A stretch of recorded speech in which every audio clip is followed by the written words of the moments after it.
everyone. We're going to get going. It is officially 8:36 on Tuesday, March 17th. The quorum is present. Happy St. Patrick's Day to all that celebrate. Today we're going to hear three bills: Senator Cwodzinski's Senate File 1310, Senator Westlin's Senate File 3996, and Senator Rarick's Senate File 903. First, we're going to hear from Senator Cwodzinski. Welcome to the committee. Thank you, Madam Chair. And the intention is to lay Senate File 1310 over for possible inclusion in our future omnibus bill. Senator Cwodzinski, would you like to move Senate File 1310 before the committee? I would. Thank you. Thank you, Senator. Please introduce your bill. This is Senate File 1310, and about 40-some years ago, I walked into the voting booth in the community I was living in. Calling Minneapolis a community is interesting.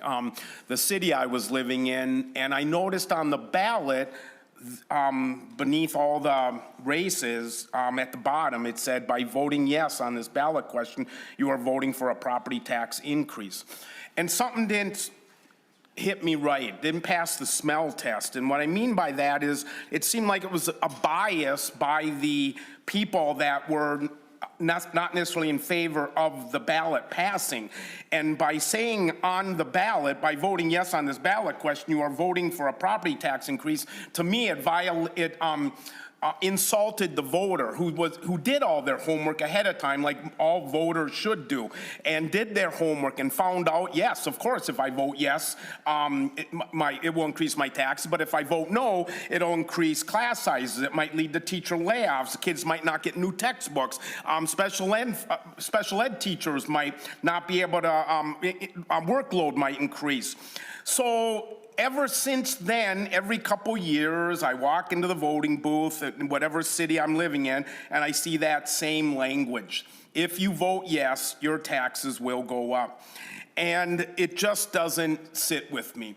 It should either say, if you vote yes, your tax go up, and if you vote no, just to prevent a fair or well-reasoned argument for the pros and cons of your vote, or remove the language entirely and leave it up to the intelligence of the voter to do their homework ahead of time. So that's basically my bill. I do have two testifiers, and it's just interesting. I'm not sure if legally I can wear a t-shirt to go vote that has that language on it, because it'd be in violation of statute that you cannot influence voters. Well done, Senator Lucero. Sorry. A huge smile on our faces. Anyways, now also, my head right now is going through all my Irish jokes, which you don't want to hear. So anyways, that's it for my bill. I do have two testifiers, and I'm excited to hear any questions or comments. There is a wonderful letter in here from the School Board Association and the school administrators and metropolitan school districts who support this language as well. So thank you, Madam Chair. Thank you, Senator Cwodzinski. First, we'll hear from Shelby McQuay. McQuay, if you would like to come up and introduce yourself, and you can begin, and then we'll hear from Kim McLaughlin remotely.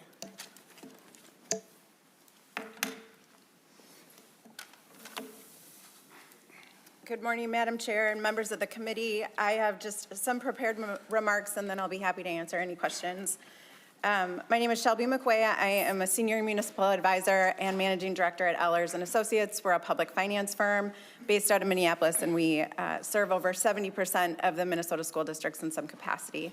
I'm here on behalf of the Minnesota School Boards Association and the Minnesota Association of School Business Officials, who are in support of removing the statutory required ballot language that states by voting yes, you are voting for a property tax increase. When school districts consider a building project or an operating or capital project levy referendum, they evaluate many factors, including their tax base, enrollment trends, long-term facility needs, and existing debt schedules. In many cases, districts actively plan projects to be tax neutral, particularly when existing debt is set to expire or when levy capacity presents itself. The required ballot language oversimplifies these complex financial decisions and can be misleading. A yes vote does not always result in a tax increase relative to the prior year, and in some cases, the impact may even be reduced compared to prior years. We had one particular school district, a board wanted to renew their operating referendum authority at an amount $100 per pupil lower than the amount that was previously there under their authority. They had the $100 was specifically related to a lease that the district had for a pool with the city, and so that when that lease expired, they no longer needed that authority. But the question still required the phrase, "You are voting yes for a property tax increase." This, at the time, had gone to Mr. Melcher at MDE, who then got an AG opinion that, in fact, the language couldn't be used because of the way everything was written. So Crookston voters voted to decrease their taxes through the renewal, but still that language was a part of that question. It's uncommon, but we do see those situations occur. For operating referendums, a mailer including the tax impact is required. In our experience, school districts are committed to transparency. School districts provide detailed tax impact information, online calculators tailored to individual properties, and customized analyses for agricultural landowners with multiple parcels. Voters are not lacking in information. Removing the mandated language does not change what districts provide to their voters. It simply removes the confusion at the ballot booth. Thank you, and I'm happy to answer any questions. Thank you, Dr. McQuay. Next, we have Kim McLaughlin. If you would like to join us online, please turn on your camera and your sound, and you may introduce yourself and begin. Thank you, Chair Kulish and members of the Education Finance Committee. Thank you for the opportunity to speak today. My name is Kim McLaughlin. I'm the treasurer of the Hibbing School Board. I'm here today in support of Senate File 1310 and to uplift the voices of public schools from across Minnesota. Voters deserve to understand how a voter-approved referendum impacts their pocketbooks. I absolutely believe in transparency, and just as strongly, I believe in accuracy. Having said that, transparency without accuracy can mislead voters. The current ballot, or the current required ballot statement, by voting yes on this ballot question, you are voting for a property tax increase, sounds straightforward, but in practice, it oversimplifies something that is far more complex. In Hibbing, heading into the 25-26 school year, our district faced an approximate $2.8 million shortfall, resulting in the elimination of 34 positions. For context, our annual operating budget is about $45 million, and we had a levy that was falling off. So, in an attempt to stabilize our budget, we brought two levy questions to the voters. One was an operating levy and one was a capital, and each had different impacts depending upon property classifications. So in preparation for the referendum, our district provided individualized tax calculators and the required notices to ensure that voters had accurate, personalized information. But when voters entered the booth at that ever so important moment, all of that nuance disappeared, and it was replaced with a very lengthy and complicated question and one generalized sentence. By voting yes on this ballot question, you are voting for a property tax increase. After the election, there were property owners who contacted me. They thought they'd understood their personalized estimates, but that blanket statement on the end of the ballot created uncertainty at that very moment when they cast their vote. Our questions both failed, and now our district faces another $2 million in cuts. My testimony here today is not about persuading anyone how to vote. It is ensuring voters are not presented with information that is incomplete, inaccurate, or overly broad when making a civic decision that affects the young people's futures. A one-size-fits-all sentence does not reflect how levies impact voters in Minnesota. Senate File 1310 does not remove transparency. Districts will still provide the required notices, individualized calculators, and truth in taxation statements.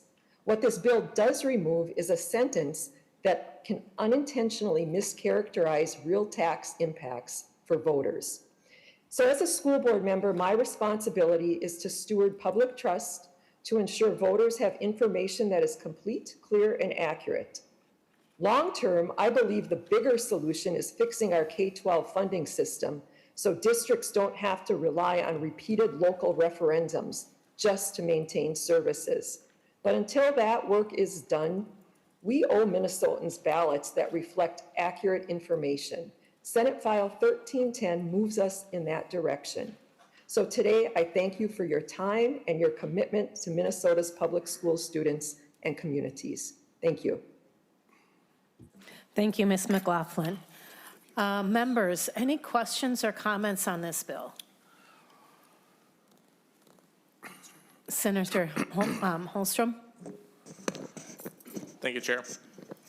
Senator Cwodzinski, in 2023, in my district, in Buffalo, had a referendum, and the superintendent at the time sent out a mailer to everybody where he said that in his 22 years of service, he's never been able to say that the approval of a bond referendum would not increase taxes. But that is precisely the opportunity before BHM voters this fall. We know that that's not true anytime that you pass one of these. And what he was referencing is that the bond referendum was matching the previous one. So everyone's taxes, if passed, would remain flat versus go down if it fails. If you pay off your vehicle loan, you no longer have a car payment. So if you buy a new vehicle, you're not getting that new car for free. You are in fact paying for it. So the problem is when the school is willing to send out that type of misinformation, which is not uncommon to Buffalo, the voter is being misinformed. This provision allowed the voters of Buffalo to understand the truth of what was happening, and they still voted for it because we support our schools in Wright County. So this didn't have a negative impact. In fact, it allowed the voters to truly understand and overcome the misinformation that was coming directly from the district. Do you think that that's a negative thing for voters to be informed in this way? Senator Cwodzinski. I wouldn't say, well, first of all, I'm sorry that your school district allegedly is sending out misinformation. That shouldn't be the case. So I'd like to, if anybody from Buffalo or Wright County is listening in right now, I'd love to hear their opinion right now on them sending out misinformation. But with that said, I do sincerely believe that putting this I'm grateful that you still passed your referendum. Kids deserve the best schools money can buy. And, but I already forgot your question. Can you reiterate? Senator Holstrom. Yes, thank you, Chair. The question was, given that there is no standard holding schools to their language and any referendum to its language, how is this a net negative impact? How does the voter benefit from this type of honesty on the ballot? Senator Cwodzinski. I think it's insulting to the voter, as I said. I think if I've done my homework and if I even am questioning that my district is sending out misinformation, I'm going to seek out other sources of information. And I was going to say, before I got distracted from Senator Osero walking in, that I was talking about a T-shirt, and it's just interesting to me that if I walked into the voting area with a T-shirt that said, if you vote yes, your tax will go up, the election judges may have to ask me to turn that inside out because I'm trying to influence the voter that showed up to vote that day. And so if I can't wear a T-shirt that says that because I'm trying to influence the voter, why are we allowing our school districts to do that? It just seems an inconsistency. So anyways, I know I probably didn't answer your question sufficiently, but I appreciate it. Do you have anything to add? Dr. McQuay? Madam Chair and Senator, we get that question a lot in terms of keeping the taxes neutral from year to year. And so oftentimes school districts are asked to provide the information on how much their taxes would decrease if they voted no. And so school districts provide that information as well when asked, and that's part of the transparency, and the material is probably I would say maybe some include it, maybe some don't. I know everyone, all the districts answer the question when asked, again, prior to getting to the ballot, but that question routinely comes up. And we have Ms. McLaughlin online that would like to comment. Yeah, Chair Kulish, Senator, the other thing I would like to add is depending upon the property classification and the type of levy a district is going out for example, I believe that if it's a new operating levy and you happen to be living in a certain classification of property, that it does not impact all classifications. So I think different levies affect different property classifications differently. Thank you. Response, Senator? Thank you, Chair. So I just really wanted to point this out because to me, it's the exact reason why this language exists. We want voters to be as educated as possible. And you know what? I totally get it. Every voter should walk in totally educated, but we all have years, we all have times where we just might not have all the information before we get there. And I think it's valuable to understand that these situations exist and voters should have the knowledge of what they're voting for. Thank you. Senator McQuaid. Oh, thank you, Madam Chair, and thank you, Senator Cwodzinski, for bringing the bill. I think your testifiers and you articulated very clearly that not every referendum is a property tax increase, and so this language is by definition both campaigning but also misleading. And there's also the fact that not every voter is a taxpayer, a property taxpayer. And so it's just a really inappropriate statement to be on a ballot. I mean, the only thing I could think of, like what kind of statement would be okay on a ballot is if we voted on a constitutional amendment and it just said this would change the Constitution, right? Like it's a factual statement, but not everybody's property taxes go up when a referendum is approved. Not everybody pays property taxes, and so it's just a really inappropriate statement on a ballot that's inaccurate. And so I appreciate you bringing this forward so that we can make sure that every voter can take in their own information for their own circumstance and then make their choice instead of being told something that might not happen to them or might not happen to their community just because the law says that we're required to lie to voters. So thank you for bringing this bill. Senator Lucero. Oh, did you want to make a comment? Yeah, Senator thank you. Cwodzinski? Thank you, Madam Chair. And Senator McQuaid, I haven't heard updates in the last couple hours, but I'm sorry for all what the students are going through in your district this morning. Thank you. Senator Lucero. Thank you, Madam Chair, and thank you, Senator Cwodzinski. So just a variant of what Senator McQuaid just said. As we discussed in the Elections Committee, and just for the edification of those who are listening to this, but not necessarily the bill hearing we had in elections, is that not every taxpayer that's impacted by this is a voter. So such as commercial industrial property are impacted with the amount of money they have to pay on property taxes, but they don't get a say in the vote that's going to impact them by property taxes. But Madam Chair, my question is, Senator Cwodzinski, if this were to become law, does this remove all instances of the verbiage that you're saying on these levies? And the reason I'm asking is I'm looking at the last page on line 5.9. There is, it looks like existing language that is not stricken. So could you just help us clarify what, if any, language would remain in what circumstances on the ballot? Yeah, and Senator Cwodzinski. Thank you, Madam Chair. I'm not on 5.9 yet, but I do know that this bill does not impact other government agencies and entities. It's only school districts, because that's who reached out to me. Cities and communities that might have that language didn't reach out. So I'm just, this bill specifically addresses school districts in particular. And we can ask Mr. Arneson to respond to that. Madam Chair and Senator Lucero, yeah, as Senator Cwodzinski said, the language in Section 3, current law would apply to all local governmental subdivisions, which under current law would include school districts. Striking school districts at 5.12 removes the school districts from that kind of general requirement for the required ballot language, and for any school district levy or bond election, that language would no longer be required. But it would still continue to be required for other local government subdivisions, including counties, cities, towns, special taxing districts. Senator Lucero. Okay, thank you, Madam Chair. And I don't think that topic came up in the Elections Committee. So that gives me another reason why I have concerns with this bill. I think for these local referenda, which are regardless of local unit of government, when they're on the ballot, current law has a uniform statement of the property tax impact.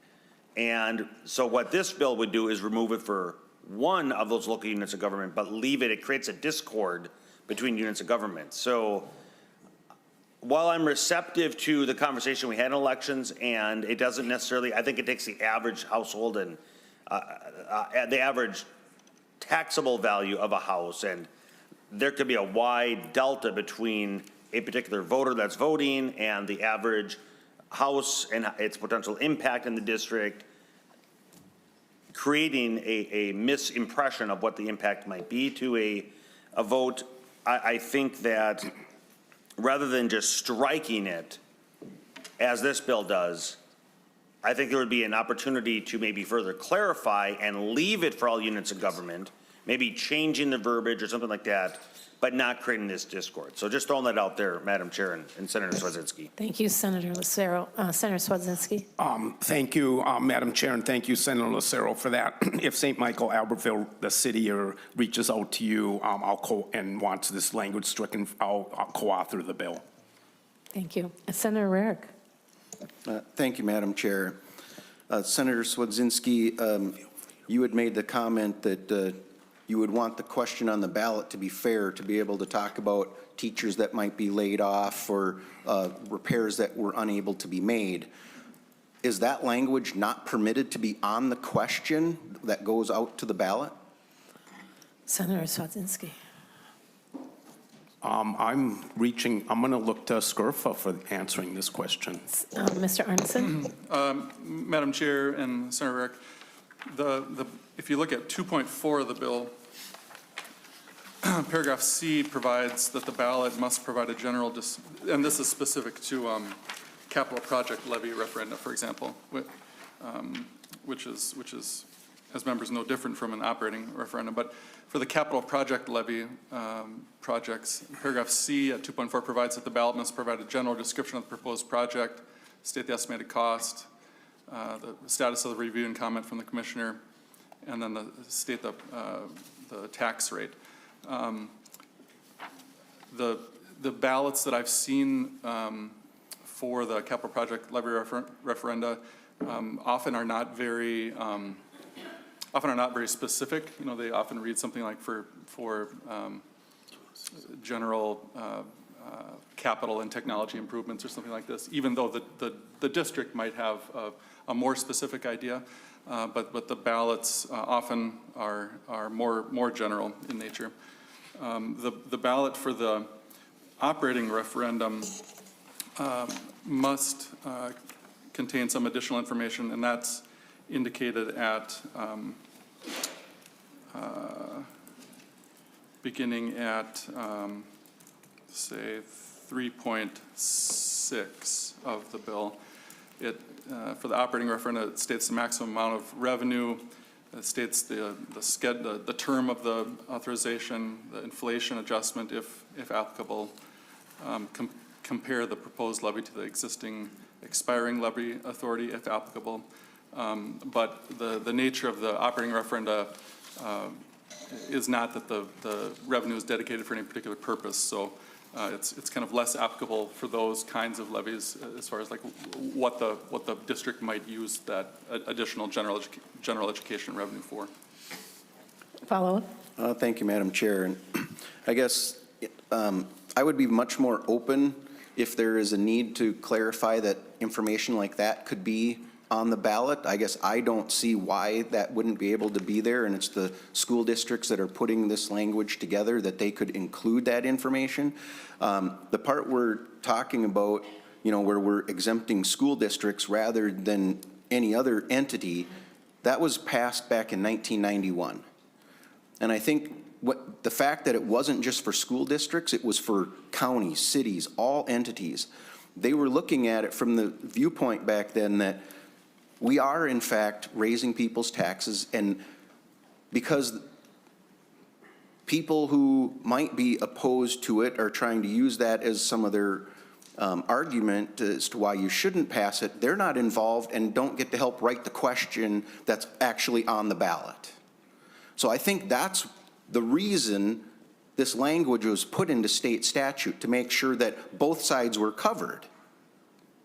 And so I would much prefer to see us approaching this from the standpoint to make sure that if a school district is not able to put that information that you talked about, to make sure that they can, rather than to take this language off.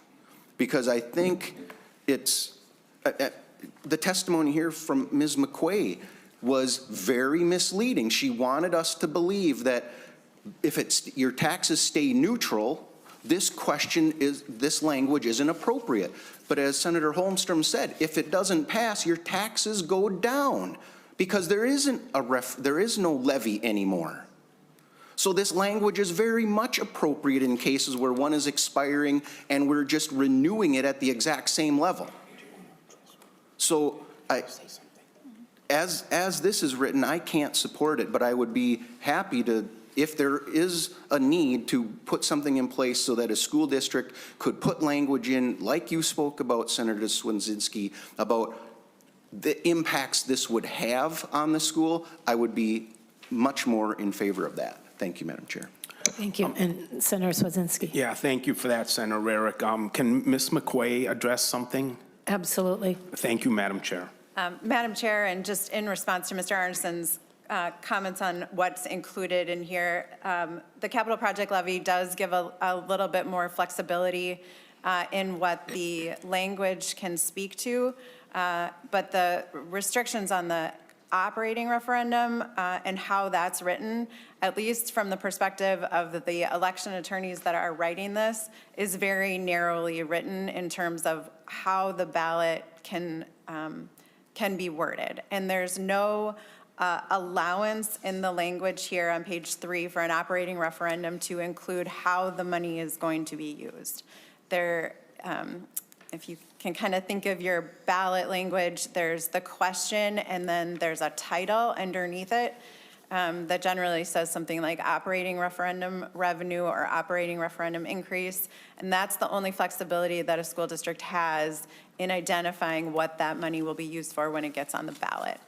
For the capital project levy and for a bond, it's a little more intuitive to the voter. So if they're voting for technology increases for one-to-one devices, and that's included in the ballot, then they can make the assumption that if they vote no, then there's no one-to-one devices, or other decisions will have to be made in terms of the overall budget. And then the same with the bond election question. But the narrowness of the operating referendum is set in statute. Senator McQuay. Thank you, Madam Chair. And I do think this last question from Senator Rarick actually is a perfect example of why this language is inappropriate, because it's different if your property taxes stay the same and if they go up. And so having a ballot measure that says you are voting for a property tax increase is inaccurate if your property taxes are going to stay the same. And so even in that example, we have just identified why this is bad language. Thank you. And Senator Rarick. Thank you, Madam Chair. This once again explains why this question is important.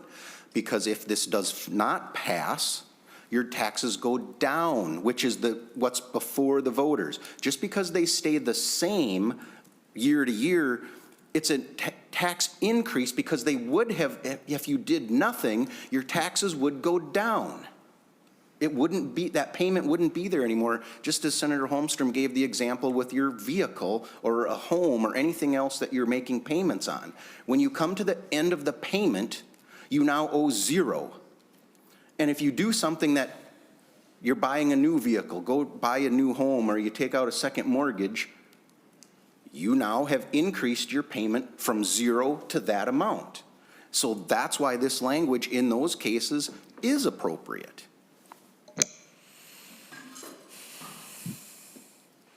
Senator Cwodzinski, any final words?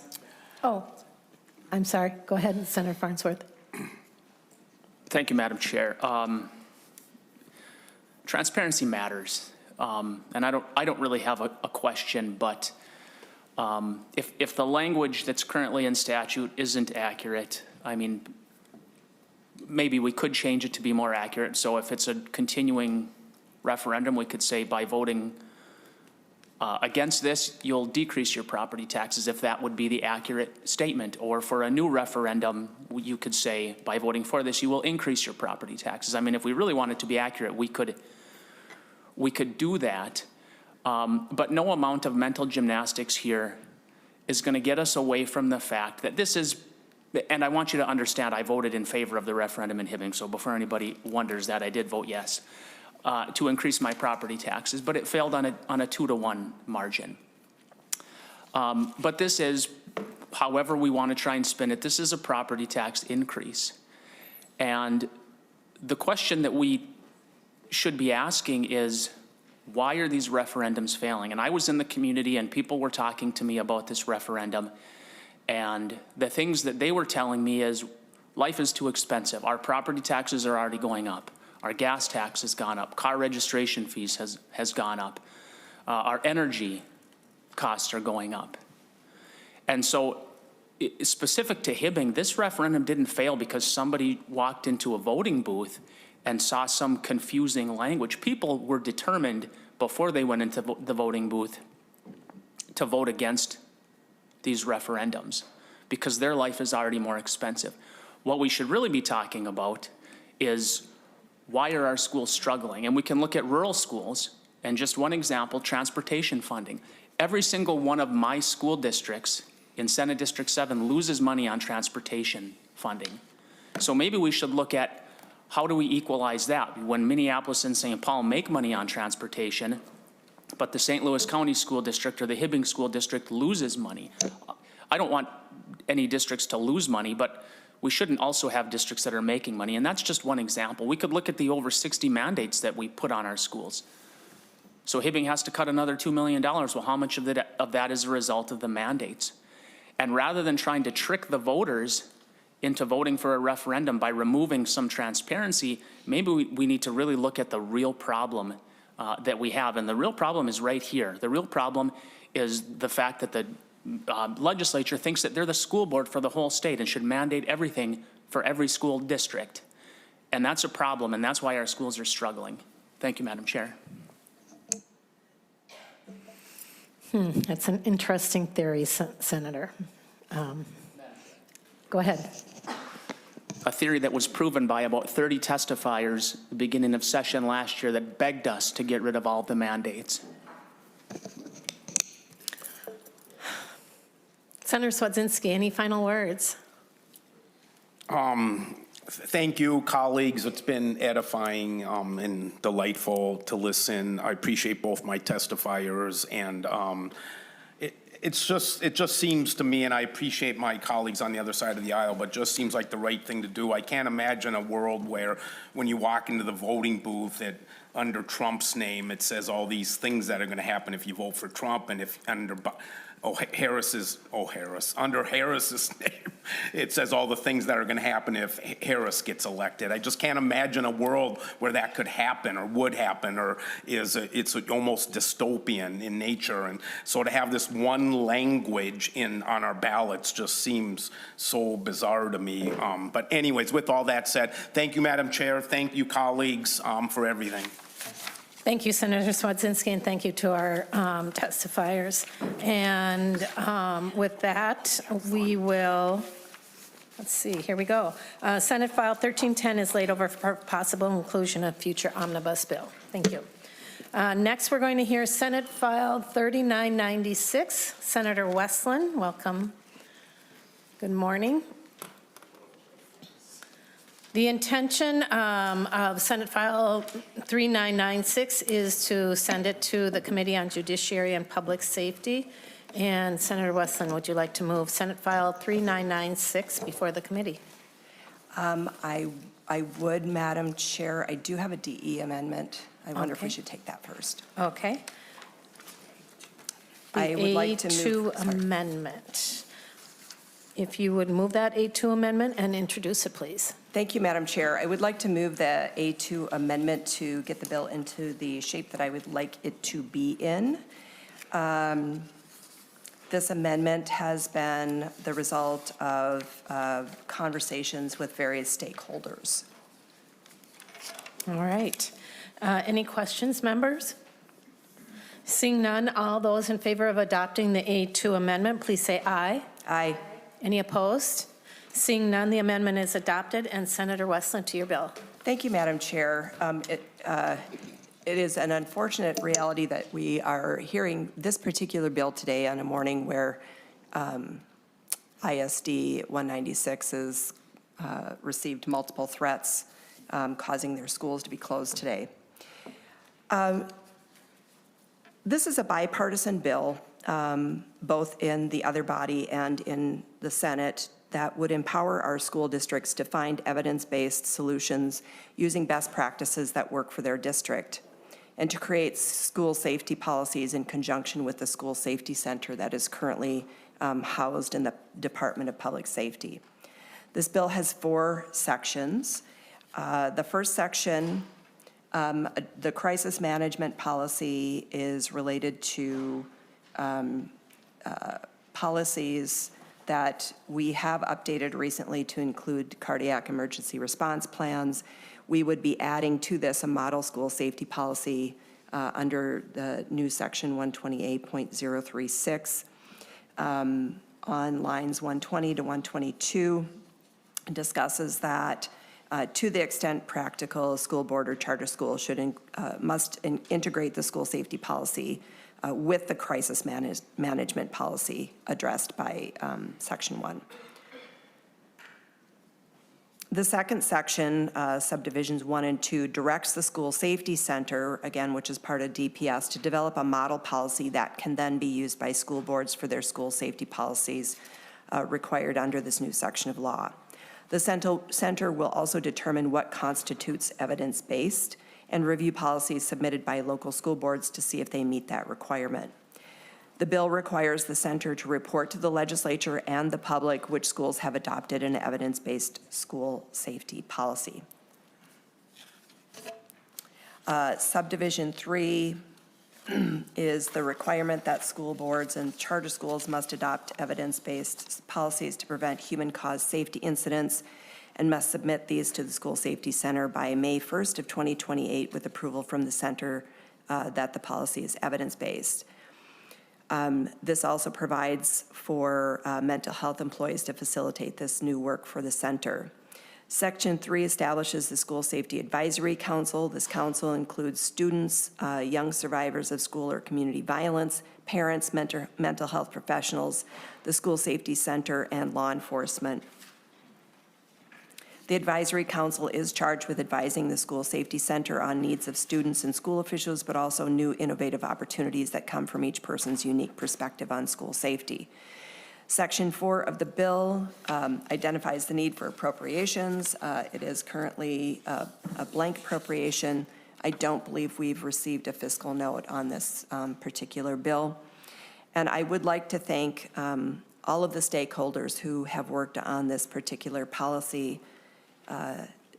As this moves forward, certainly if there are additional tweaks to this bill that need to be made, we could certainly address those in judiciary, and I'm happy again to work with stakeholders at any time. But I would like to thank the School Board Association in particular for their feedback, which resulted in the DE amendment today.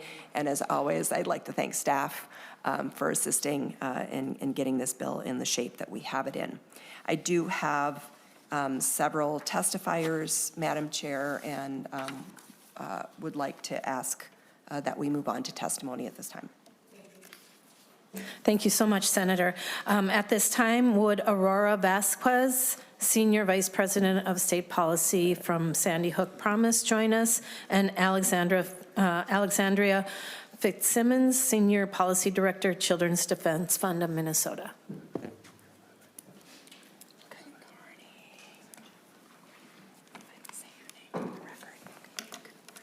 Ms. Vasquez, if you'd like to state your name for the record, and you may begin. Certainly. My name is Aurora Vasquez. I'm the Senior Vice President of State Policy at Sandy Hook Promise. Madam Chair and members of the committee, thank you for bringing forward Senate File 3996, and to sponsor Westlin. An additional thank you for your focus on student safety. Sandy Hook Promise was formed and led by families that lost a loved one to the Sandy Hook Elementary School shooting on December 14th, 2012. On that day, 20 children and 6 adults did not return home. In the long shadow of the tragedy at Annunciation Catholic School, our hope for Minnesota is clear. Ensure all schools incorporate evidence-based measures into their school safety policies. In this context, a school safety policy is not a secondary or a parallel process to the crisis management policies already required by Minnesota law. Rather, in this context, it is part of a crisis management policy. As noted in the bill, it is that part of the crisis management policy which is narrowly focused on human-caused safety incidents, such as mass shootings targeting students. Why then focus on a mere slice of a bigger policy? Well, first, it's because Minnesota's crisis management policies matter. After all, they hold the ideas that schools will use to keep students safe. However, these approaches are not static. Second, given the approaches are not static, but must evolve to stay ahead of the violence that can and sometimes does target students in their schools, they should be grounded in evidence. After all, students deserve schools in which the response to human-caused safety incidents is proven effective, not merely a guess or merely a hope. Third, student safety necessitates taking steps beyond metrics and percentages. This includes those that might tell us 40, 50, or 60% of schools, for instance, are already doing a particular thing. Because while metrics and percentages matter, they certainly do, and while they can be robust sounding on the tongue, when it comes to student safety, a metric that reflects less than 100% of students leaves far too many of them at risk. It basically screams that more needs to be done for student safety. Fourth, students have a particular experience and a perspective, but the current approach to crafting your crisis management policies doesn't include them. Rather, the crafters are all adults with particular expertise, and rightly so. But Senate File 3996 brings the student perspective and that of others who do not commonly have an opportunity to share what their experience has taught them to the table with the School Safety Center via an advisory council. So given that before you is an opportunity to strengthen student safety, Sandy Hook Promise encourages you to ask the following. Have 100% of Minnesota schools grounded their responses to human-caused safety incidents in evidence-based approaches? If the answer is no, not yet, or we haven't asked, then the response to Senate File 3996 must be yes. Ask, might schools that have yet to adopt evidence-based approaches to human-caused safety incidents benefit from technical assistance from the School Safety Center? If the answer is yes, then so too must be the answer to this bill. And ask, is it possible that there is already a trend among Minnesota schools in which some are adopting the same approach to responding to human-caused safety incidents? If the answer is yes, then great. But now is the time to ensure that trend is evidence-based, and this bill is your bridge for doing that. In closing, Sandy Hook Promise knows that following a school shooting, a lot of safety solutions surface. Following the tragedy at Annunciation Catholic School, all of you likely now know this too.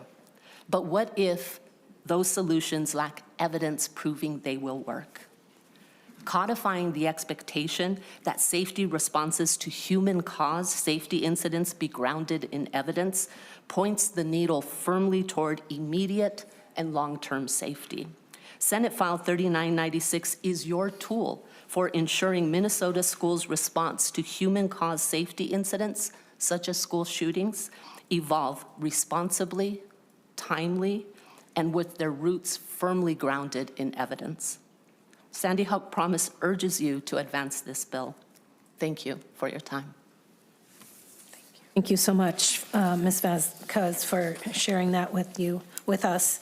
Next, we have Alexandra Fitzsimmons. If you would state your name for the record, and you may begin. And then next, we have Rick Kaufman. Good morning, Madam Chair and members of the committee. My name is Alexandra Fitzsimmons, and I'm the Senior Policy Director with Children's Defense Fund Minnesota. Senate File 3996, as amended, is about protecting children's well-being. When we talk about school safety, we are talking about preventing tragedies, and we are also talking about whether children feel safe enough to explore, learn, build friendships, and develop the sense of stability that every child needs to grow. Child development research consistently shows that children learn best in environments where they feel physically and emotionally safe. When students experience fear, instability, or exposure to violence, their bodies shift into stress responses that make it harder to concentrate, regulate emotions, and succeed in school.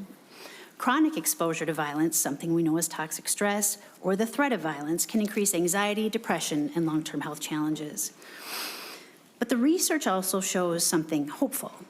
Violence is preventable when we focus on early intervention and supportive environments. Senate File 3996 reflects that understanding by emphasizing evidence-based school safety planning that includes mental health expertise, prevention strategies, and collaboration with students and families, including survivors of school or community violence. This approach recognizes that preventing violence begins long before a crisis occurs. Minnesota has long recognized the importance of coordinated school safety planning. The Minnesota School Safety Center, housed within the Minnesota Department of Public Safety, was created during Governor Tim Pawlenty's administration to help schools prepare for and prevent emergencies through training, technical assistance, and coordinated safety planning. The center works directly with schools across the state to support evidence-based safety strategies and strengthen prevention efforts. This bill builds on existing infrastructure by strengthening the planning, collaboration, and expertise that help keep students safe. Research consistently finds that schools are safer when they invest in 4 things: strong relationships between students and trusted adults, accessible school-based mental health supports, positive school climate and belonging, and coordinated safety planning grounded in evidence. These are the protective factors that help children feel safe and supported, and that help adults identify warning signs early. Another important strength of this bill is that it recognizes that young people themselves are essential partners in safety. When students and families have a voice in shaping school safety policies, the solutions are more responsive to the real experiences of children in our communities. Ultimately, protecting children requires a comprehensive approach. Evidence-based school safety planning works alongside other strategies that Minnesota has pursued to reduce violence and protect children and youth. And together, these efforts create layers of prevention that help keep children safe. Every student deserves to walk into school feeling safe, supported, and ready to learn. This bill helps move Minnesota closer to that goal by grounding school safety in research, prevention, and the well-being of children. Please support this bill, and thank you for your time and your commitment to our children. Thank you so much, Ms. Fitzsimmons. Next, we'll hear from Mr. Kaufman. If you'd state your name for the record, and you may begin. Thank you. Good morning, Madam Chair, members of the committee. My name is Rick Kaufman. I'm the Executive Director of Emergency Management for Bloomington Public Schools, where we too this morning received multiple threats, recorded messages of harm, along with Burnsville and Intermediate District 917. For 33 years, I've worked in schools and with schools across the country on school safety, security, crisis response, and behavioral threat assessment, including Sandy Hook, Uvalde, Parkland, Florida. And nearly 27 years ago, I served as the co-leader of Columbine High School Crisis Response Team after providing rescue and triage operations. Today, I am testifying on behalf of the Association of Metropolitan School Districts, the Minnesota Association of School Administrators, and the Minnesota School Boards Association. We want to thank Senator Westlin for bringing this important issue forward, and we appreciate the amendments attempt to better align the proposal with existing crisis management policy requirements. This is a helpful step. However, districts still lack clarity about what the state will ultimately require. Last week, as it was noted, our organizations met with Sandy Hook Promise representatives in an ongoing dialogue to work toward language that school districts and our associations could support. We respect the work of Sandy Hook Promise and is doing nationally. At the same time, our responsibility is to ensure that any legislation reflects the operational realities of our Minnesota school districts and the professionals that are responsible for implementing safety systems every day. I made a promise to the victims of the families at Columbine High School to dedicate my professional career to do all we can to improve school safety and security. I have lived that every single day since. We know today that safety is not just about how schools respond to incidents. It's what we do long before a crisis ever occurs, how we identify those concerns, how we support students that are in distress, and intervene before harm happens. It is for this reason that we raise the following concerns with the bill. First, the bill requires districts to adopt an evidence-based school safety policy, but the statute does not clearly define what elements that policy must include. During recent discussions, these details were not fully defined, but were noted that they may be developed later through a model policy. That creates uncertainty for school districts, which are being asked to comply with the requirement before the expectations are clearly established. Second, as also noted, Minnesota already requires districts to maintain crisis management policies under existing law. While this amendment attempts to connect the school safety policy to that statute, important questions remain about how these systems will align in practice and how districts are expected to manage those overlapping requirements. Without careful alignment, districts may find themselves managing multiple frameworks and reporting requirements rather than strengthening the systems that are already in place. Third, while collaboration with the Minnesota School Safety Center has historically been valuable, shifting to a state approval model for local safety policies raises governance concerns. School safety planning has traditionally been developed locally with life safety and our community partners. Moving to a state approval process risks shifting that relationship from collaboration and technical assistance toward compliance. Finally, we must express strong concern regarding the proposed School Safety Advisory Council. As currently written, the council includes students, parents, survivors of violence, a mental health professional, and a school resource officer. All of those voices absolutely deserve to be part of the conversation. However, the proposal still excludes school administrators, district safety leaders, and behavioral threat assessment practitioners, the very professionals that are responsible for implementing safety systems in schools every single day. School safety policy is strongest when you have lived experiences that are paired with operational expertise. So Minnesota, we have an opportunity to build a model that strengthens prevention while supporting the professionals responsible for carrying it out.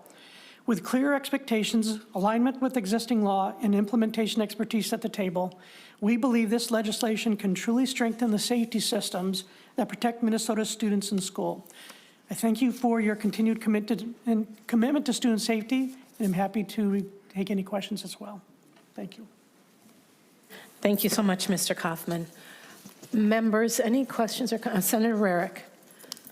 Thank you, Madam Chair. And first, I want to start by saying I appreciate the approach that we're taking, working through the School Safety Center. This is, as mentioned, it's a free resource for all schools in Minnesota, public, non-public, charter. All schools have access to these professionals who can help them.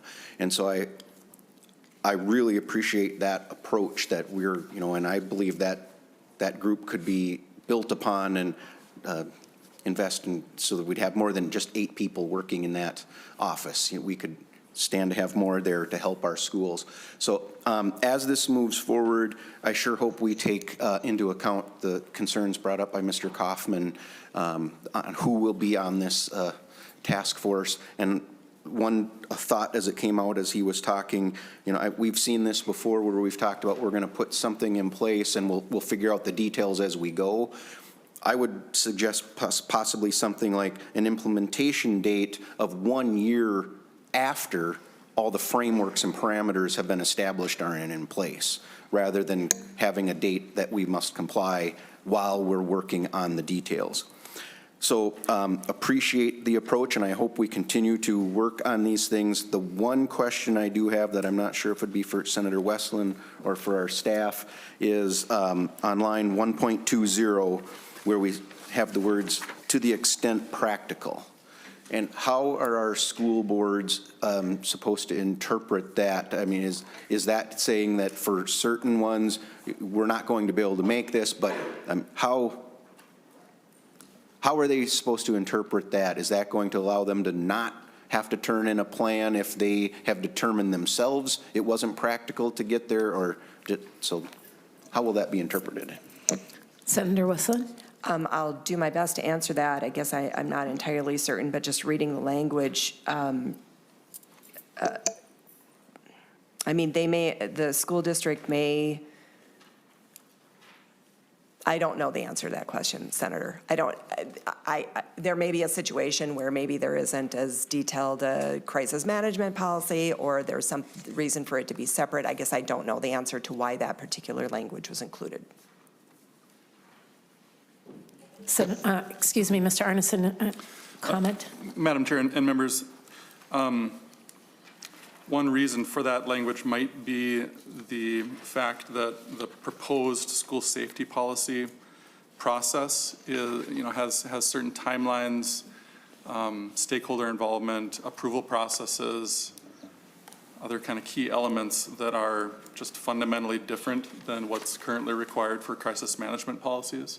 The state approval element is just fundamentally different. So if there was a desire, among members to more tightly integrate these two, the crisis management current law and the proposed school safety policy process, I think members would want to think about, how should the kind of underlying processes underneath these be more tightly aligned or not, or are they better to be kept totally separate? Right now, it kind of points to a sort of middle ground where a district, to the degree that the district finds it useful to combine the proposed process with their current crisis management policy, the language suggests that they should pursue that, but wouldn't be, required as a matter of law.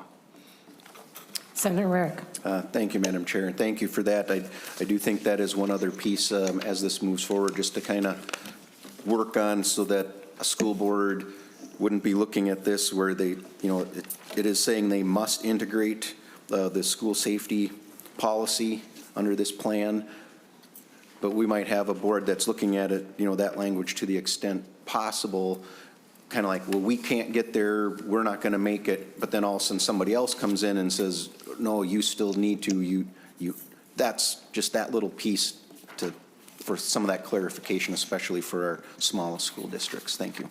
Madam Chair and Senator, thank you. I will continue to work with stakeholders to try to better understand that particular language. And as the approach I generally take with my bills is that as we amend them and make different changes to things, I am always open to continuing to have conversations. I think the intention here is to make sure that districts actually do develop this plan, and I think that's the purpose of why some of the language is in here. Mm-hmm. If we need to take a look at how this is rolled out and implemented, I'm happy to do that, as always. So we can continue to have those conversations. In terms of who is on the council, again, the council provides advisory information to the School Safety Center, which is in fact they have the expertise, and they have been providing sort of the greater level of expertise for our schools and continue to do so. Again, I'm happy to discuss who is appropriate on these councils. There are always people who think they should be on the council. There may make some sense having some additional people on the council. I do think that we want the council to be workable and not unwieldy, but we can have that conversation. Thank you. Senator Lucero, you had a question or comment? Thank you, Madam Chair. I have several questions. The first is the fiscal note. It was noted that there is no fiscal note included, and I'm looking at section 4, which has the anticipated appropriations, and I don't see the Department of Ed in here. So I guess my first question is twofold. Number one, do we expect that to change? Do we expect any potential impact to the Department of Ed? And then second, do we anticipate that there will be a cost at the local level, and do we have a local fiscal impact note? Senator Westlin, would you like to respond to that? I'll give it my best shot. So I think the onus is primarily on the school safety center to develop the model policies, and I think the idea is those would then be available for local school districts. If local school districts wanted to prepare their own, they certainly could. And if 4.15 to 4.16 does create an appropriation specifically to the development and distribution of the school safety policy under this new section. And so it appears to me, and maybe again I would look to our nonpartisan staff, but it appears to me that that is an additional appropriation potentially to the school safety center. I'm not entirely clear on that. Sure, and I think the School Safety Center is under the umbrella of DPS. It is. So, Mr. Arneson, if you'd like to expand on that at all? Madam Chair, members, the appropriation in the bill, suggested in the bill would be to the Commissioner of Public Safety for the School Safety Center, as the Chair mentioned, which is in the jurisdiction of DPS. If a fiscal note were prepared on the bill, I suspect the fiscal note would show costs in DPS. The duties for the Commissioner of Education are pretty limited in the bill, and basically consist of just consultation with the School Safety Center on the School Safety Center's development of the model policy. So I can't imagine that there would be, one never knows, but I wouldn't expect that there would be trackable costs in MDE, but a fiscal note could reveal that. Senator Lucero, follow-up? Thank you, Madam Chair. Okay, so, and I appreciate that. So then the next question I have is on line 1.28. If the School Safety Center is not operational, the duties delegated to the School Safety Center in this section are delegated to the Commissioner of Public Safety. I am not immediately familiar with the School Safety Center, how long it's been around, so what does that mean if it's not operational? How often does that happen? I'm going to ask Mr. Arneson again to respond to that. Madam Chair, members, the School Safety Center is not statutorily created, so it's not required to exist as a matter of law. It does exist in practice within the Department of Public Safety, but it exists because either the legislature has made annual appropriations for the School Safety Center, or the Department of Public Safety and others have administratively kind of maintained it. But if that were to cease to exist, the requirements under this proposal would continue to exist, that these model policies exist, are developed, local policies are reviewed. And if we were, the bill contemplates if we were in a situation where the School Safety Center was discontinued for any reason, that the duties for the center under the bill would be basically the duties of the Commissioner of Public Safety. Madam Chair and Senator, my understanding, I think from our initial testifier, was that the School Safety Center has actually been around for a number of years at this point. Senator Lucero. Thank you, Madam Chair, and I appreciate that background. So as we just heard, it's created administratively, and it's been around for a number of years. I don't know how long, but a number of years. Part of the discussion this morning with the testifiers has been the makeup, or maybe adding members and things like that. So one thing that we would want to consider, I would think, would be if we're going to put this burden onto this School Safety Center, perhaps as a legislature we do need to more codify that officially.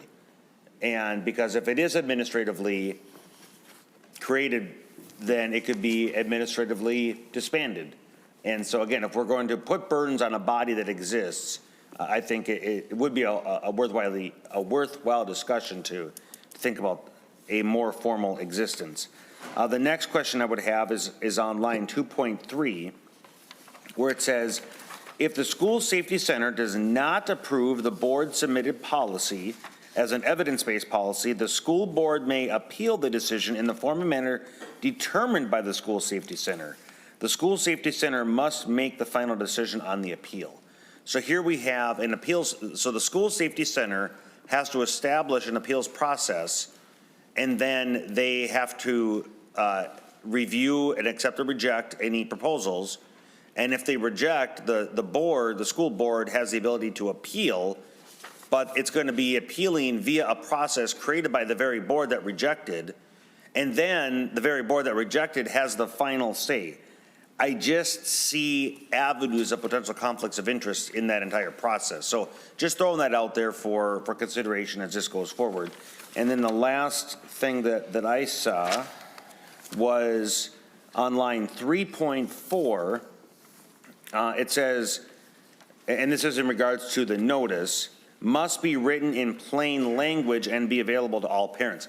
With that, I'm hearkening back to our discussion last week between, I think it was Senator Cwodzinski's bill, and you were chairing, Madam Chair, in the Elections Committee. And we had a lengthy discussion on language and variations and hard copies and digital copies, et cetera. So, Madam Chair, if the bill up there, could you just elaborate on what written in plain language means, specifically in the context of available to all parents? Because if it's available to all parents, that could potentially be many different languages, and then the definition of plain language would be different for different language speaking parents. Senator. Madam Chair, I'm going to harken back to a couple, you've brought up a few things, so I did want to, I'll come back to that. First of all, just to be clear on the school safety center, we're not adding people to the school safety center because we were talking about different members of things. That's actually for the School Safety Advisory Council, which is ancillary to that. And I think that you mentioned the school safety center. We're not adding to that. That's the DPS and their expertise.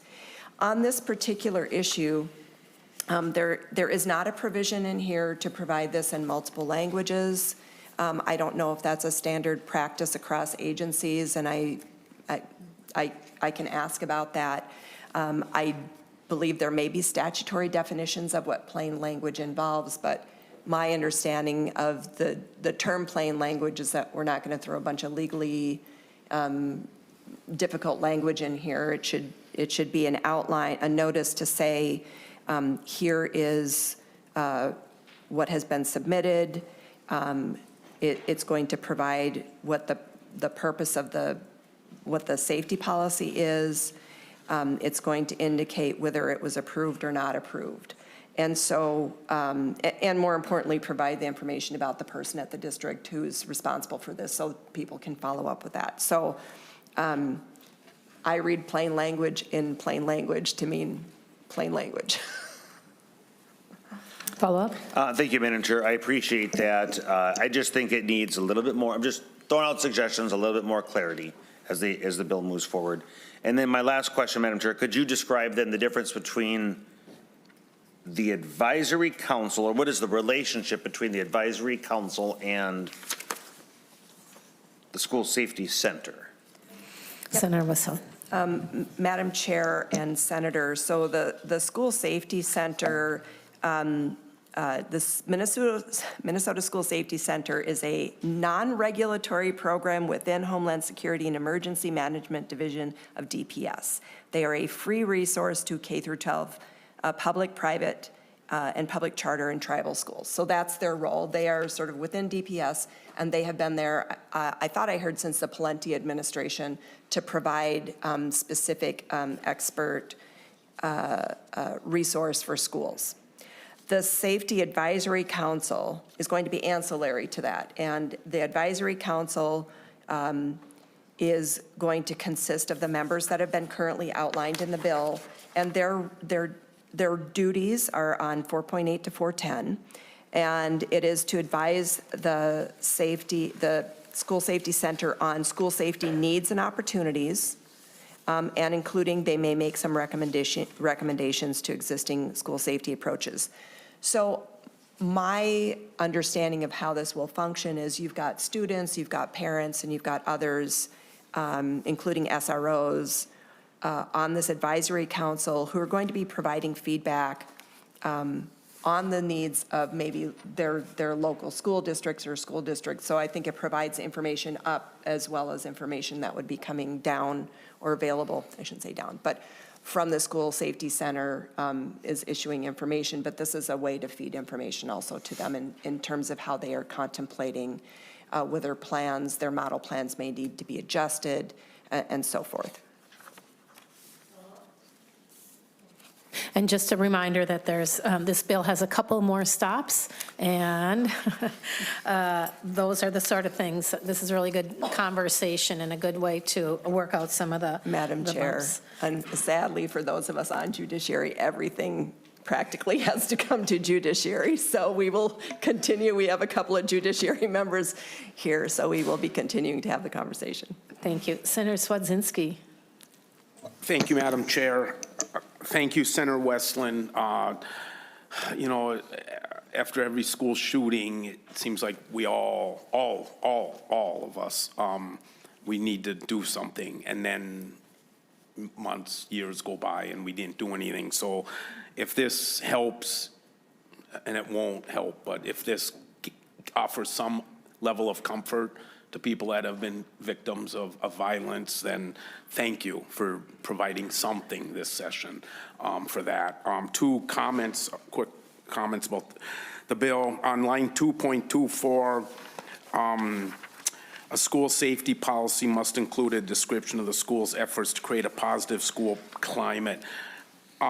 I've been giving this so much thought lately. You know, what is a positive school climate? Because if every school district in the state had what anybody would consider a positive school climate, whatever that even means, I think we'd be living in a pretty cool country and with wonderful schools.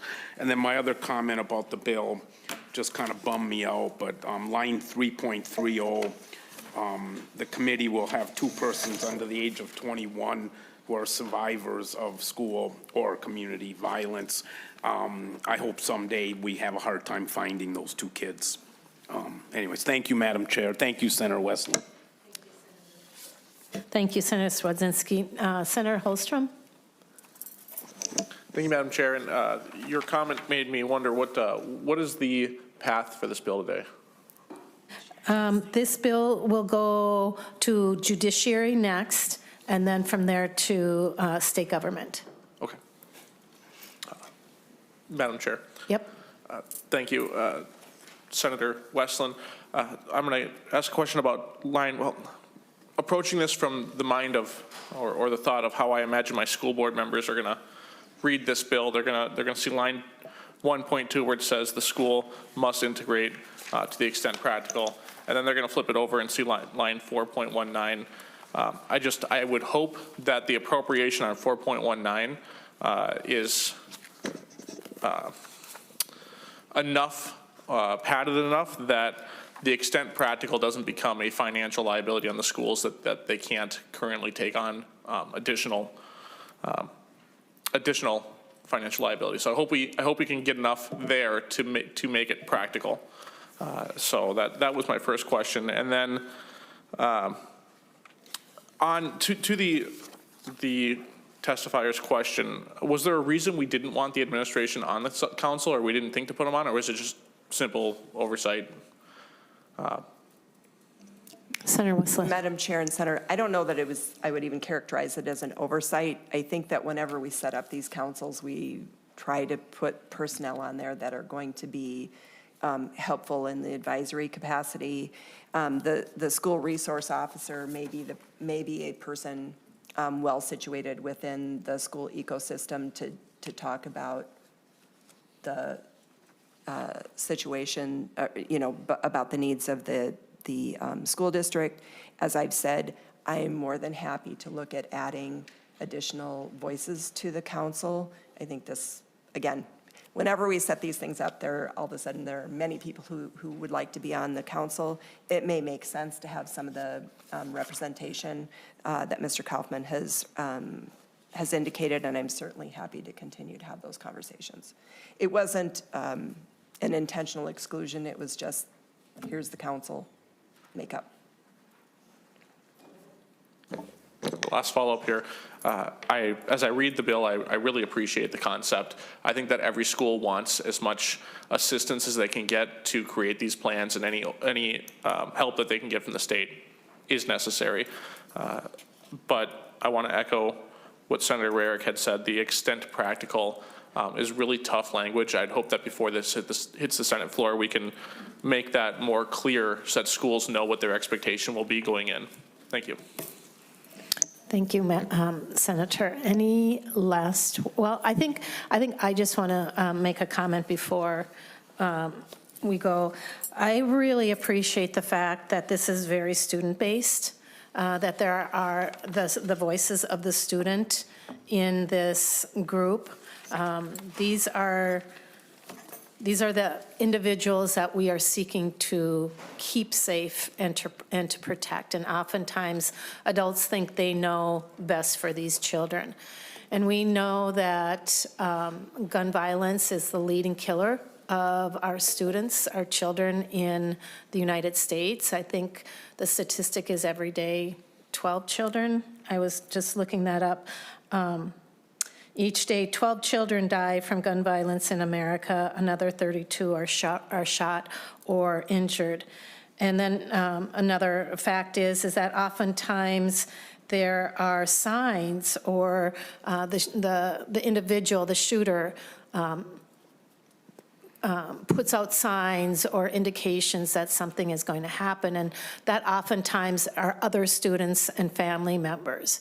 And so by including those students and this broad array of providers, I think that this could be a very, very, very valuable in prevention, especially because any day that there is one loss of life to any of our students or individuals in our community is a day too much. So thank you for bringing this bill forward. And if you have any final comments.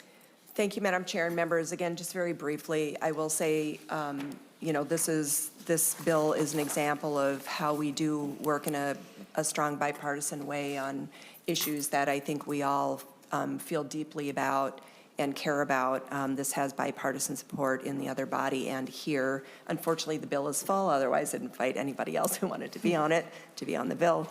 But I do think it's important to note really that what this is to provide resources and assistance to schools, especially some of our smaller districts or smaller schools that may not have capacity.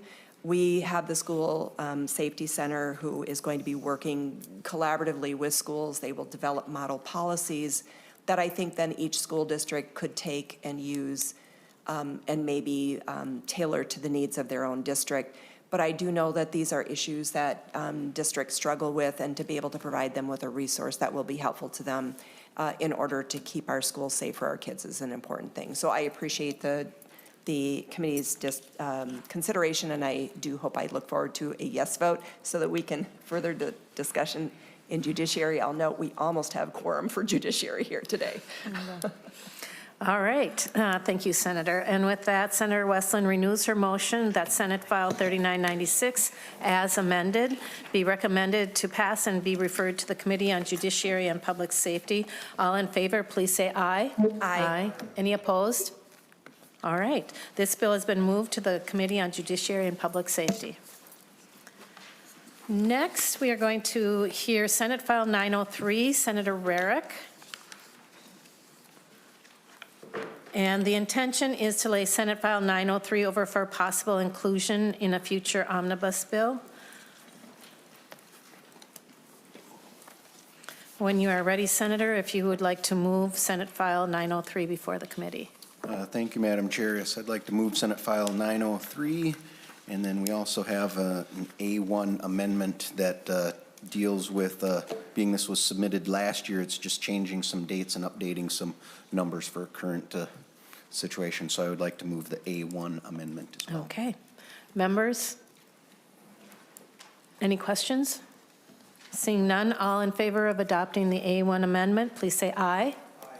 Any opposed? All right, Senator, seeing none, to your bill. Thank you, Madam Chair, and I'm going to keep my introduction very short. I see we have a number of testifiers, and I'm sure they'll get to the main details of the bill, but ultimately what this bill is for, we continue to see more and more the need for getting students mental health assistance, and it is my belief that it does not matter where a student goes to school, they deserve that assistance here in the state of Minnesota.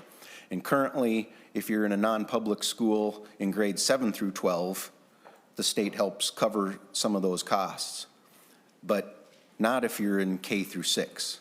And I think one thing we have learned is the younger we can get to students in need, the better impacts that will have. And so this bill would extend that funding to help our students in the K through 6 grades of our non-public schools. So with that, I will turn it over to the testifiers, and then I can address questions and as members have them at the end, and with my closing comments, I'll have more. So thank you, Madam Chair. Thank you, Senator Rarick. First, we have Ann Weiss and Maggie Dawson.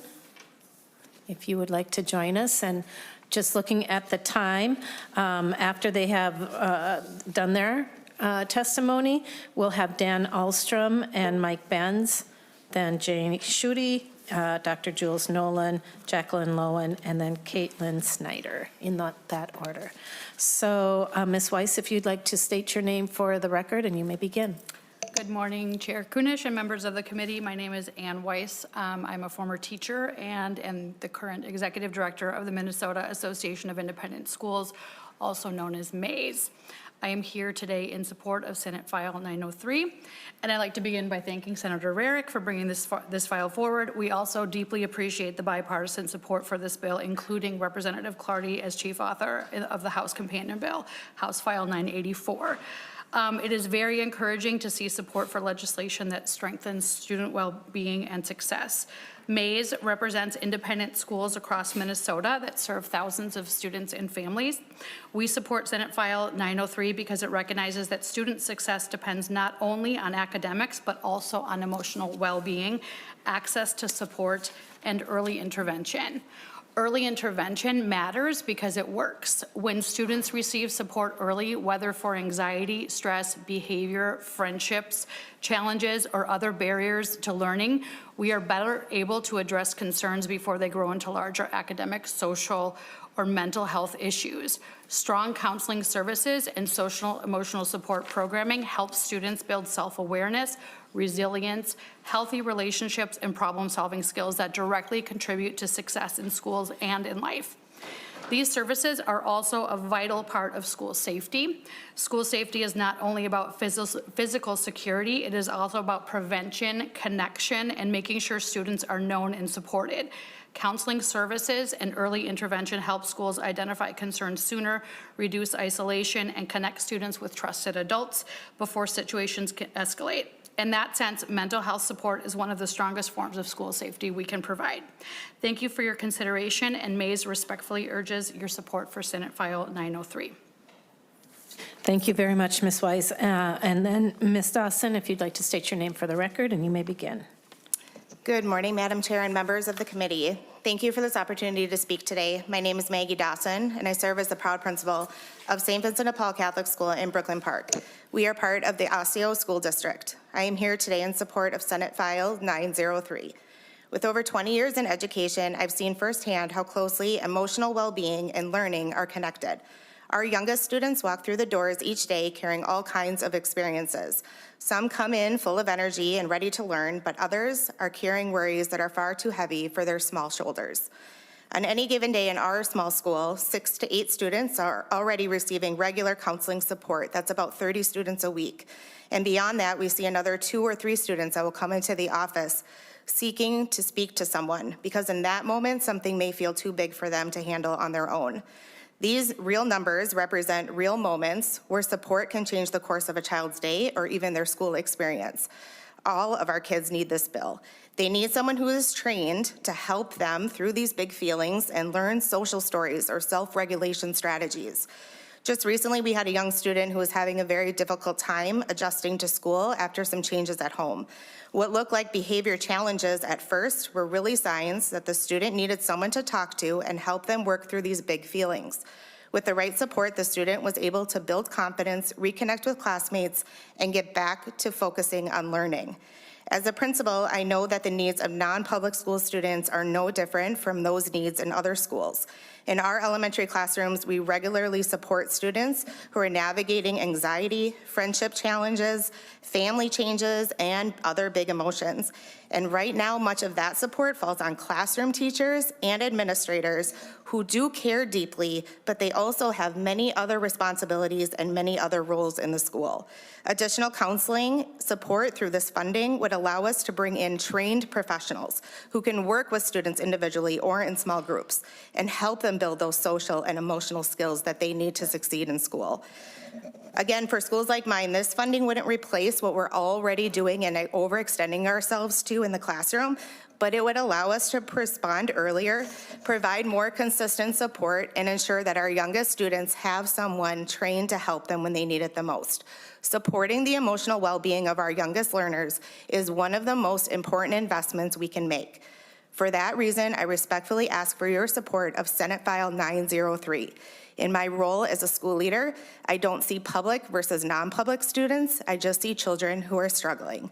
Thank you for your time and for your commitment to all of Minnesota's children. Thank you for your commitment as well, Ms. Dawson. Next, we have Dan Ahlstrom and Tim Benz.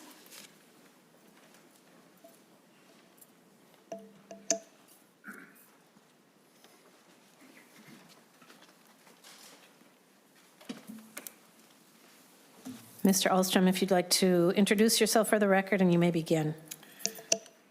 Madam Chair Kunish and members of the committee, my name is Dan Ahlstrom. I'm the head of school at Smith Jewish Academy in Minneapolis and a member of the Minnesota Association of Independent Schools, and I'm here in support of Senate File 903. Educators across Minnesota are seeing increased mental health needs among younger students. Many of the challenges students face today begin well before middle school.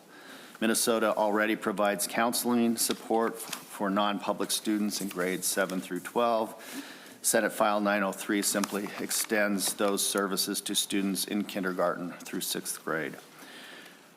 I think it's important to note that the funding does not go directly to private schools. It flows through public school districts, which administer the counseling services and often provide the counselors.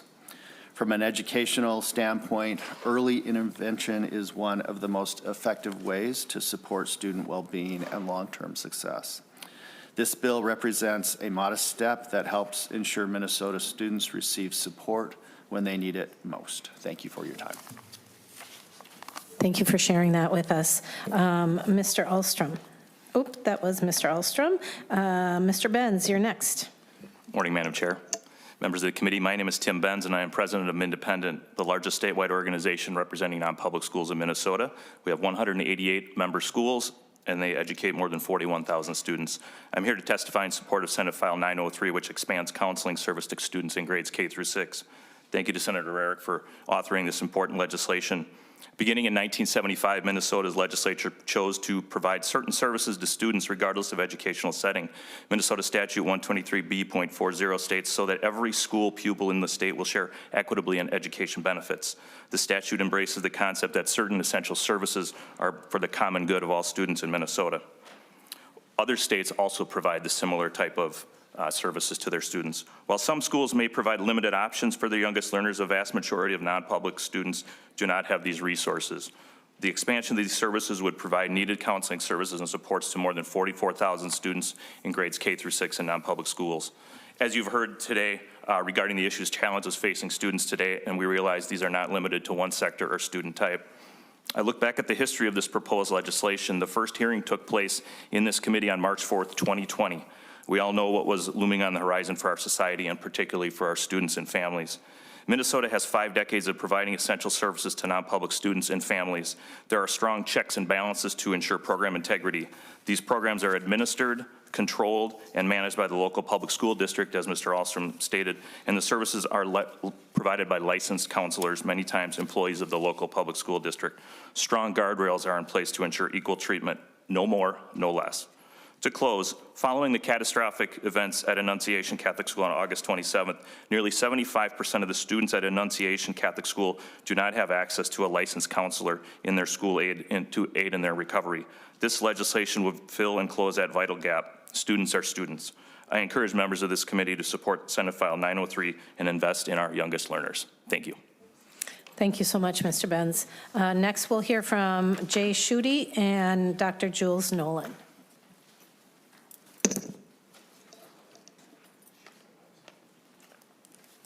And Mr. Schutte, if you'd like to introduce yourself. And Good morning, Chair, Madam, and members of the committee. Thank you for the opportunity today. My name is Jay Schutte, and I'm the principal at King of Kings Lutheran School in Roseville. I'm here to testify in support of Senate File 903, which extends counseling services to elementary students in non-public schools. Expanding these services to elementary students would have a positive impact on our students. King of Kings has educated students in Roseville and the surrounding community since 1964. We currently educate 167 students in grades preschool through 8th grade. Our small class sizes has a student-to-teacher ratio of 15:1, which allows our students to connect with students at a more individual level. This small ratio allows us to admit students who are below grade level in reading and math, because I know our school structure alone can close the learning gap due to more teacher interaction. Of those 167 students, 39% received some form of financial assistance to help them attend our school. These students represent 12 different religious denominations, including 5% who are non-religious.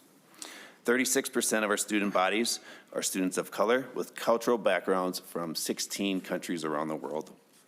17% of our students live in a house where 2 or more languages are spoken daily at the home. So, as you have heard, King of Kings is diverse economically, educationally, and culturally. We are not a school that many may think about when they hear about being a private parochial school. All of this is intentional, as the focus is to get our students to become positive and productive citizens in our communities and for their families.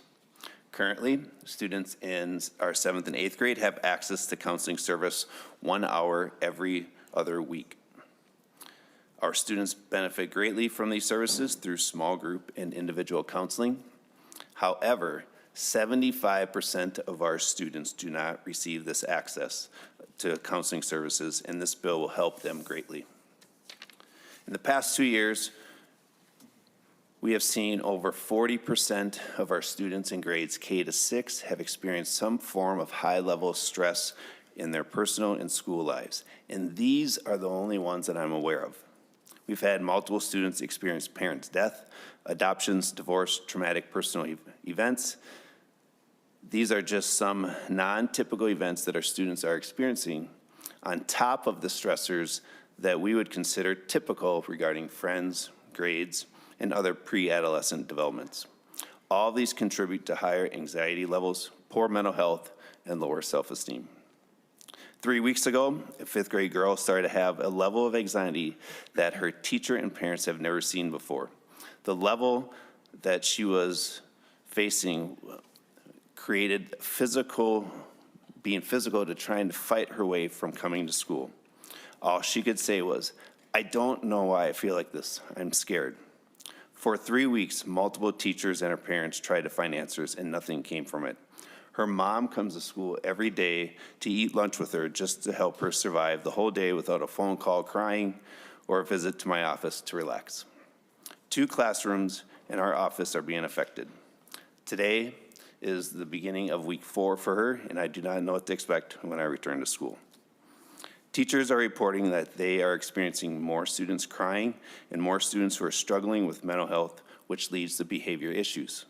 You see, at schools like mine, we don't have the resources to develop the whole student. Social and emotional health is missing. You heard the stats from my school.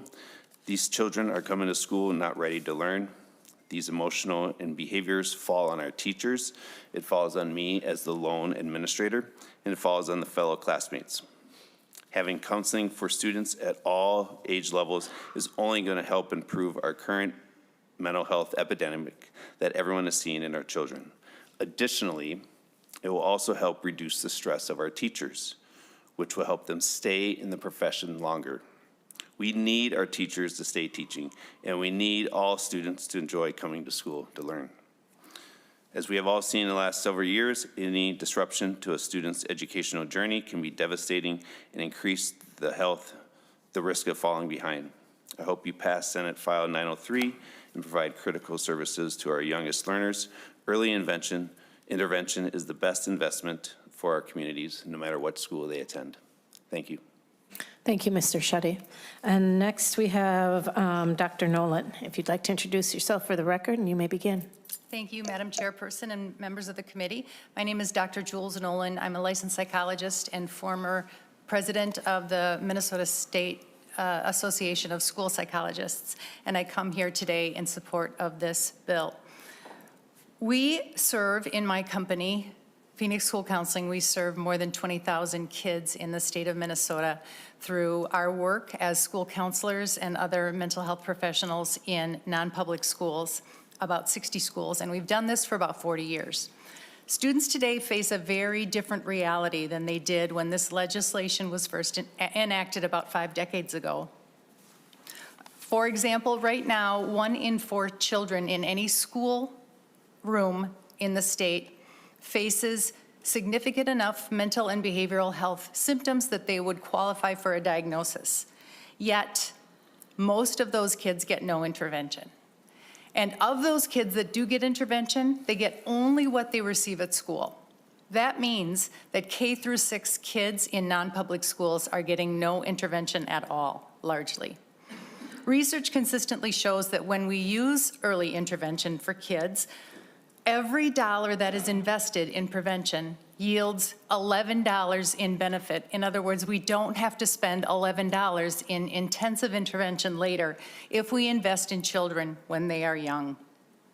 Our counselors provide training for children in order to cope with things like bullying, like stress reduction, like conflict resolution, like advocating for themselves and for others. And when they have these skills, they are bolstered against the kinds of things that we see that happens to children when school violence occurs. We know that kids who have these kinds of services and these kinds of supports are less aggressive and less violent, both currently and also in their future. This issue is deeply personal for myself and also my staff. Fletcher Merkel, who is one of the children who was killed in the Annunciation shooting, is the son of one of my counselors. She works at another school, Our Lady of Peace, and those children were impacted by this violence. Also, the children in the schools that are surrounding were impacted by this violence. In the days after the tragedy, I volunteered in neighboring schools and I met with many young students who were struggling with fear and anxiety. I met with first graders who no longer felt it was safe to be in school. I met with 4th grade girls who were experiencing anxiety and fear that kept them from participating in school and with friends. 1st and 2nd grade boys and girls who were struggling to feel safe at school, and 5th graders that needed a person and a place to talk about and process their emotions. None of these schools have adequate counseling to address these issues, primarily because these student guidance and counseling funds only allow counselors to see kids in grades 7 through 12.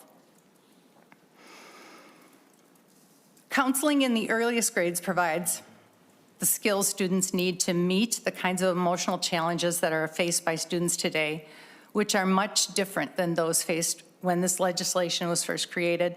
Without early intervention, we leave our students vulnerable and we make our schools less safe. I urge you to consider expanding services to grades K through 6, not only to protect our children, but also to be a good steward of taxpayer dollars and use the funding in a way that will yield the most benefit to all. Thank you. Thank you, Dr. Nolan. And then we have Jacqueline Loewen, who is coming to us remotely. If you would like to turn on your camera, if possible, and your volume, and you may begin when you're ready. Good morning, Madam Chair and members of the committee. Thank you for the opportunity to testify today. My name is Jacqueline Loewen, and I serve as head of school at Alexandria Community Christian School, which is about 180 miles north of the Twin Cities. I'm here to testify in support of Senate File 903, which provides counseling services to elementary students in non-public schools. Serving as a leader of a school with students in grades K through 12 provides us with a unique perspective on this proposed legislation. Currently, only 40% of our students have access to non-public counseling services, which brings challenges. A little bit about our school. ACCS is a small school. We educate 82 students in grades K through 12 at 2 separate locations. Our mission is equipping the next generation to learn, love, and lead. Today's students are tomorrow's leaders. We invest today for a hopeful tomorrow. ACCS has been a part of the Alexandria community since 1984. We educate students from 3 different districts, and our students come from 22 different churches and congregations. 30% of our students qualify for free and reduced lunch. I became head of school in August of 2019. My first year as a school leader was quite challenging and very unpredictable. It's not what I envisioned school leadership to be. Since that time, I've witnessed our youngest learners struggle in numerous ways. In just last year, I've had more requests from parents and teachers at the elementary level for counseling services than the previous 5 years of leadership combined. In the last 2 weeks alone, I've had 3 requests for students in grades 3 through 6 to have access to counseling services at school.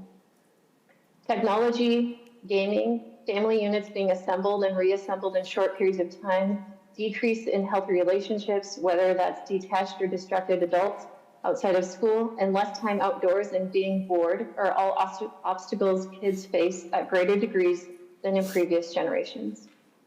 Kids are coming to school more relationally deprived and in need of an adult to just listen to them and sit with them one-on-one than I've seen in my 20 years as an educator. Parents are too financially strapped or unavailable to make daytime appointments, so access at school during the school days is their best shot.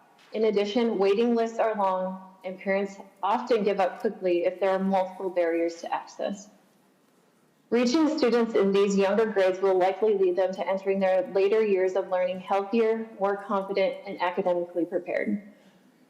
Being located in a rural area brings challenges that are different than those located in urban or suburban areas. Access and cost. The waiting lists are long, the cost is high, especially for families who are already sacrificing by paying tuition. Families have responsibilities outside of school, and mental health issues aren't in your face like a broken hand or a cut. They can sit there untended to for long periods of time if there are obstacles. Those in rural areas lack access to resources and connections that puts our students at a certain disadvantage. One key item is access to good mental health resources for our youngest learners. This legislature will make positive and impactful steps towards expanding access for those students. I hope we will pass Senate File 903 and provide the needed help at a critical time in a young person's life for all students, no matter where they are located or their status socioeconomically, religiously, or whatever background that they come from. Thank you for your time and consideration. Thank you very much, Ms. Lewin, for sharing with us. And last, we have Caitlin Snyder from Education Minnesota.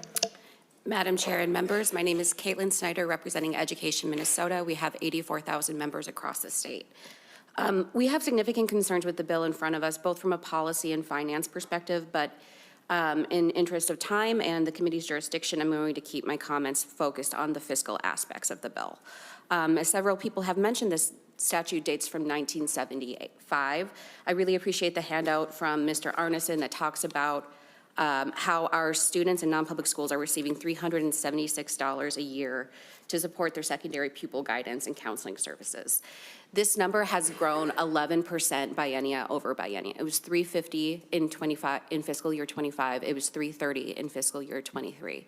So the amount of funding that we're sending to our non-public kids to get their mental health services has grown almost 11% in the last 4 years. This is a little bit of a strange formula. It's an unfunded mandate to our public schools, but it's an entitlement to our non-public schools. What's happening here is the amount of money that our public schools spend on guidance counseling services is also allocated to our non-public schools. Our public schools are only allocated $34 a student for counseling services, for healthcare services. But because they spend more than that, that money is redirected to our non-public schools. In Minnesota, the 3 largest recipients of non-public pupil aid for guidance counseling are Benilde, St. Margaret, Hill Murray, Cretton, Durham. They're receiving almost $400,000 apiece to provide school counseling services to their students. And while these are excellent schools and nobody would say anything against them unless it was hockey season, these are also schools that charge $25,000 in tuition, and this is an amount that most of our families cannot afford. Lastly, in setting the last budget, you all were faced with very difficult conversations about how to make sure that we were balanced fiscally for our students across the state. You had to make significant cuts in education, almost $200 million in special education cuts and cuts to the mental health services that our public schools receive. And you had to do that in all areas of the budget, and that there hasn't been the shared sacrifice in the same way for our non-public students. Lastly, I'll say in 1978, when the statute was written and there was career and guidance counseling was first provided to our non-public schools, the cap was $50 a pupil. That today is still more than what we're providing for our public school students for mental health and physical health. Thank you, Madam Chair. Thank you, Ms. Snyder. Members, questions or comments? Senator Holstrom. Thank you, Madam Chair. I speak, I guess, in favor, in support of this. After annunciation this fall, I went and spoke with as many of the private schools in my district as I could, and I remember one conversation with an administrator where I just said, you know, what do you need? Do we need to find funding to have SROs at the school full time? Do we need to, you know, get secure entrances? Like, what's necessary? And it was a tear-filled conversation, but the answer that she gave most earnestly and surprised me is that I need more support for mental health for my students so that we can help them when they're in crisis, so they don't feel like they need to come back here someday and target us for violence. And that stuck with me, and that's been my one of my priorities here is finding solutions for that specific problem. And I think we had a bunch of testifiers today talk about the positive effects. 1 in 4 kids would benefit from intervention, that this intervention results in less aggressive, less violent behaviors. And let's remember that these aren't families a lot of times that are spending $25,000 per kid. A lot of these schools are charging $3,000 per kid, $4,000 per kid, and it's every penny that these families have to scrape together and send them kids to our private school. And these parents are paying taxes. They're paying property taxes. They're paying state taxes. I think their students deserve every bit of funding that public school students have. I don't think that it's some sort of unique feature or selling point of public schools that their students receive this and other students shouldn't.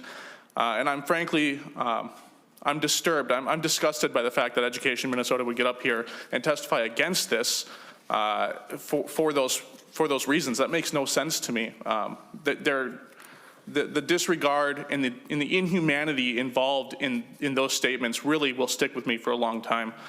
So I ask you all to support this because it's what our children need, it's what their parents deserve, and it's the right thing to do. Thank you.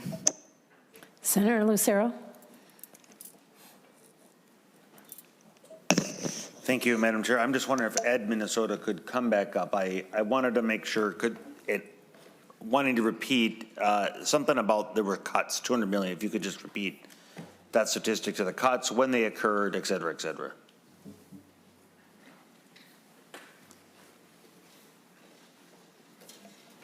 Madam Chair. Thank you.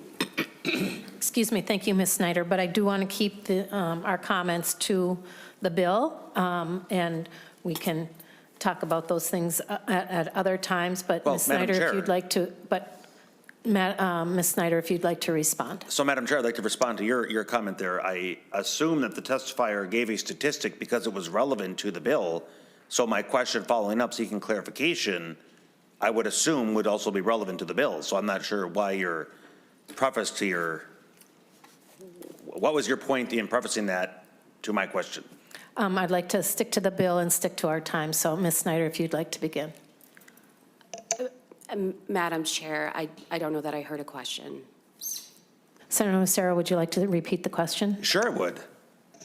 The testifier stated a statistic, something about $200 million in cuts, I wanted to get clarification of that.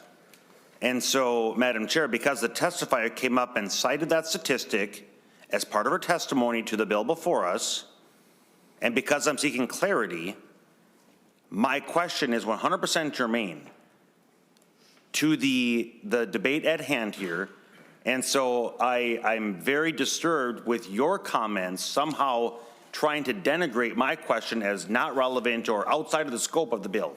So I'd appreciate not doing that when I'm asking a question as a follow-up to something the testifier gave directly related to the bill. Ms. Snyder. Madam Chair and Senator Lucero, for the record, again, my name is Caitlin Snyder with Education Minnesota.